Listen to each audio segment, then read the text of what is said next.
Before I do that, I want to yield some time to my good friend from California, Mike Garcia, who's been an exceptional naval aviator, corporate executive, and now the distinguished gentleman from Southern California.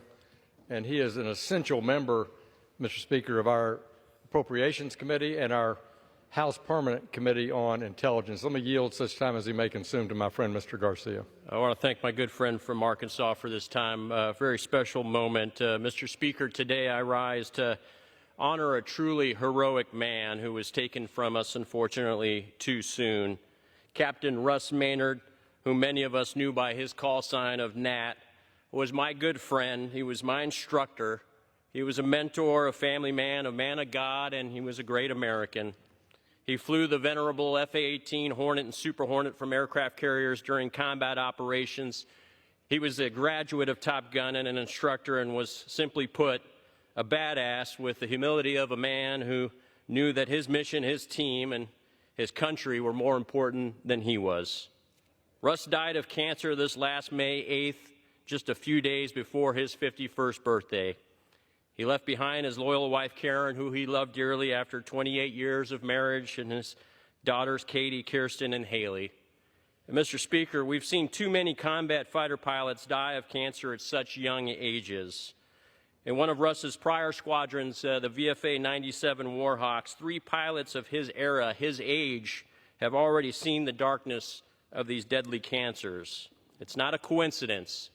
In 2023, the DoD found that aircrew members had a 24% higher chance of cancer compared to the rest of the U.S. population, including an 84% higher chance of melanoma, a 39% higher chance of thyroid cancer, and a 16% higher chance of prostate cancer.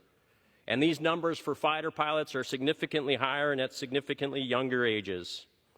I, along with other veterans in the House and Senate, remain committed to finding out what is causing these early deadly cancers at such anomalous rates. We remain committed to making sure the VA begins to treat these disability cases as presumptive claims, as opposed to having to prove that these cancers are service-related. This was a fight that Russ, unfortunately, had to fight in the final days of his life. The data supports this paradigm shift, and the especially high rates within the fighter pilot community warrant this paradigm shift by the VA for such disability claims.